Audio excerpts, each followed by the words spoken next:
कि जो हमारे मुल्क के इस वक्त हालात है, हम एक दिवालिया मुल्क के रहने वाले हैं। आपने सुना होगा डिफॉल्ट हो रहा है या दिवालिया हो रहा है या मेल्टडाउन हो रहा है, वो हो चुका हुआ है बहुत ज़्यादा। मैं उम्मीद करता हूँ ख्वाजा आसिफ साहब इस बयान की दुरुस्तगी फरमाएंगे।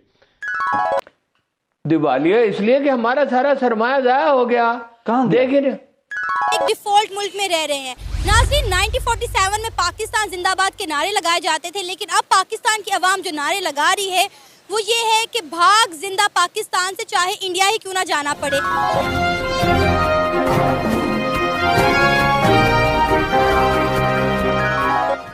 Hello friends and welcome to our channel. दोस्तों, एक कहावत है कि बकरे की मां कब तक खैर मनाएगी। अब यही हाल पाकिस्तान का हो गया है, जहां पिछले कुछ सालों से पाकिस्तान अपनी बिगड़ती राजनीतिक व आर्थिक हालात व खराब लॉ एंड ऑर्डर के कारण न केवल पूरी दुनिया में अकेला पड़ गया था, बल्कि उसके कंगाल होने का भी अंदेशा था। इसी से बचने के लिए पाक सरकार दुनिया भर से भीख मांगकर अपना काम चला रही थी, लेकिन अंततः वही हुआ जिसका डर था। पाकिस्तान के फॉरेन रिजर्व्स $2 बिलियन से भी कम रह गए हैं, तथा IMF से लोन न मिलने के कारण पाक के रक्षा मंत्री ने यह कबूल कर लिया है कि उनका देश अब वाकई दिवालिया हो गया है। पाक सरकार के इस ऐलान से वहां की मीडिया व जनता में हड़कंप मच गया है तथा उन्हें अपने एटम बम छीनने का डर सता रहा है। आइए इन्हीं मुद्दों पर आधारित इस इंटरेस्टिंग वीडियो को देखते हैं। जय हिंद। जरा गौर करें, आप पढ़े लिखे लोग हैं, जरा गौर करें कि जो हमारे मुल्क के इस वक्त हालात है, हम एक दिवालिया मुल्क के रहने वाले हैं। आपने सुना होगा डिफॉल्ट हो रहा है या दिवालिया हो रहा है या मेल्टडाउन हो रहा है, वो हो चुका हुआ है।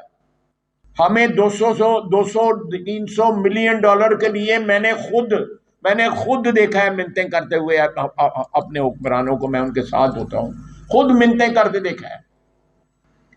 ये दहशतगर्दी की जो है इजाद किसने की पाकिस्तान के अंदर, वो भी हमारे हुक्मरानों ने की। और होने के बाद मतलब पता नहीं क्या, मतलब कहाँ पे अब हम कौन से दौर में, हम कौन से हम तामीर नौ कर रहे हैं। माशी बदहाली का जो जिम्मा है वो माजी की हुकूमत पर है। अल्लाह ना करे हम दिवालियाँ हों, हमारे मामलात ख़राब हैं मईशत के बहुत ज़्यादा। मैं उम्मीद करता हूँ ख्वाजा आसिफ साहब इस बयान की दुरुस्तगी फरमाएंगे। और ये तो देखें, अब मसला ये है कि वो बिल भी साइन नहीं हुआ, वो बिल अप्रूव ही नहीं हुआ अभी तक, यानी कौमी असम्बली से भी नहीं हुआ। कौमी असम्बली से नहीं हुआ ना, वो अपील अब वो होगा, फिर वो 1.1 अरब कब आएगा। सारे काम धंधे छोड़ के सबसे गुजारिश थी कि ये इसके ऊपर मईशत पे तरह ध्यान दें।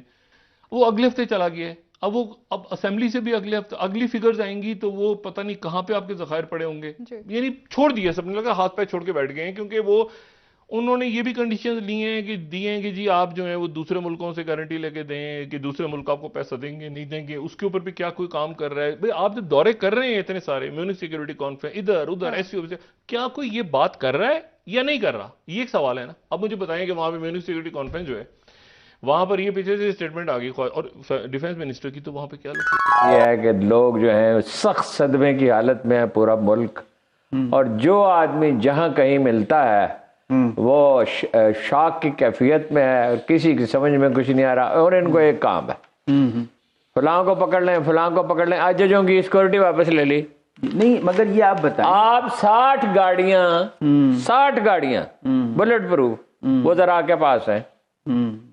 दिवालिया हैं क्यों? दिवालिया इसलिए कि हमारा सारा सरमाया जाया हो गया। कहाँ देखिए वो जी 250 अरब रुपए की एक हमने ट्रेन बनाई है लाहौर में, और उसका किराया कितना है? उस 50 रुपए है। वो किराया जो है वो उसका बिजली का बिल ही नहीं पूरा होता, और उसमें फिर 12, 14, 15 अरब रुपए की सब्सिडी है 30-40 जो हर 30-40 जो हर गुजरे दिन के साथ हमने मेट्रो बसें बनाई हैं, उनका जनाब हमने सूद दे रहे हैं, असल रकम भी देनी है, सूद भी देना है। हमने अंडरपास बनाए हैं, हमने मोटरवेज बनाई है, इससे आमदन बढ़ रही है हमारी। इन कौन सी आमदन बढ़ रही है हमारी? बल्कि हो चुका हुआ है। मैंने इस पे हाल ही में वीडियो बनाई है और मैंने आपको ये भी बताया था कि अगर दिवालिया हो गए हम, खुदा ना खास्ता, जो कि हम हो चुके हुए हैं, तो सबसे पहला वार हमारे एटम बॉम्ब पे होगा। और ये मेरी कही हुई एक एक बात सच साबित हो गई है। चंद डॉलर एक्स्ट्रा दे दिए जाएंगे इसके एवज कि आप अपना एटमी प्रोग्राम जो है वो उनके हवाले कर दें। मैं मानता हूं कि भारत को फिलहाल हमसे कोई लेना देना नहीं है। क्यों? भारत जितनी भी अपनी प्रिपरेशन कर रहा है ना, वो कर रहा है चाइना के लिए। भारत की डिफेंस बजट जो है भारत का, वो 75 अरब डॉलर है। वो सारी की सारी तैयारी चाइना के लिए कर रहा है। पाकिस्तान को मारने की उसको जरूरत नहीं है। हम अपनी मौत खुद मर रहे हैं, जो हमारा हाल है माशाअल्लाह से, क्योंकि हमने तो जागना है नहीं, हमने तो सोए रहना है। मैं आपको हकीकत बता रहा हूं दोस्तों, अगर वसाइल की बात हो ना, हम भारत से लड़ नहीं सकते। 500 अरब डॉलर की इकॉनमी है वो, हमारे अकाउंट में 2.5 अरब डॉलर पड़ा हुआ है इस वक्त। हम एक हफ्ता नहीं लड़ सकते। हमारे सिर्फ एक चीज बचा के रखा हुआ है, अब वो एटम बॉम्ब। उसमें यह है कि हम तो मरेंगे सनम, तुमको भी ले डूबेंगे।